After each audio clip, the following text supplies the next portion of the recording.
Philosophy 12 exit interview. Let's go.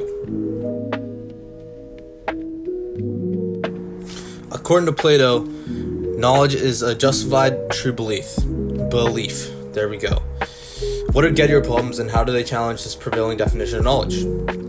Get-your problems are situations in which someone is justified and has truth, yet doesn't have knowledge, because though they have truth, belief, and justification, they're only right because of coincidence.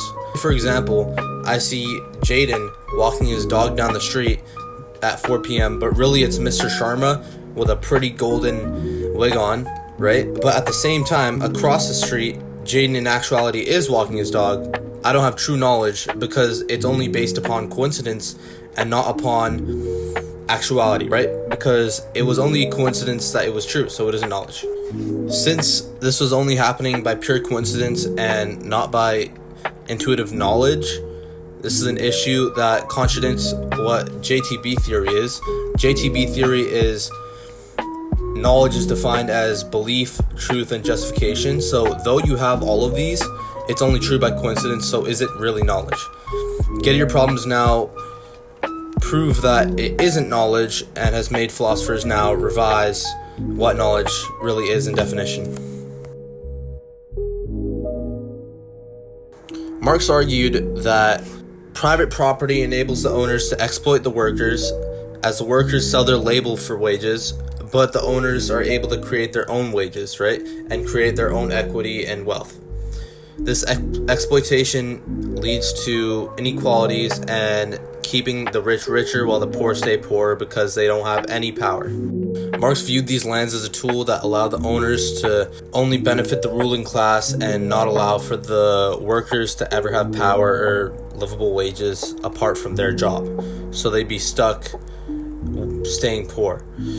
Marx advocated for the abolishment of private property so that the state and the land would no longer serve the owners, but rather serve the working class, as they were the ones doing the work, and there was no ownership over such land or such hierarchy. Basically, there was no hierarchy for power to be stuck at the top while these workers stay at the bottom. Rather, it was all the workers doing their work for the community for their own benefit as well.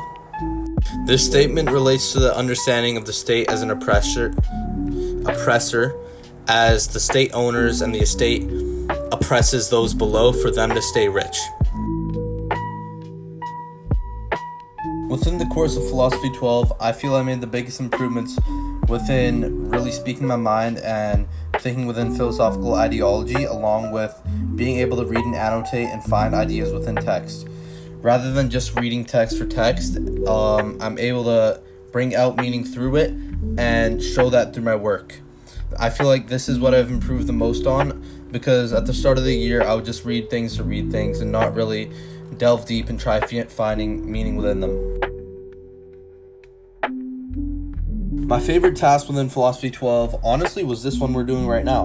I like filmmaking, I like video editing, and though I might not be the greatest at it, it's something I do as a hobby, just on TikTok and stuff. So being able to speak on camera is something that I enjoy, along with having notes to speak. So, yes, my least favorite would probably be, I don't have a specific least favorite, but when we have to stand up and take when we have to stand up and take notes around the room, where there's one corner has number 6, one corner has number 1, number 2, number 3, I don't enjoy that. That's not my favorite, because it's just a lot of movement for not a lot of learning. Though I know it keeps the class entertained, especially for if it's a longer block and there isn't much to learn or educate on, it's definitely not a favorite, and I feel I'm speaking on quite a few students for this one. But apart from that, this was a great course, Mr. Sharma, and thank you for being understanding and having me here.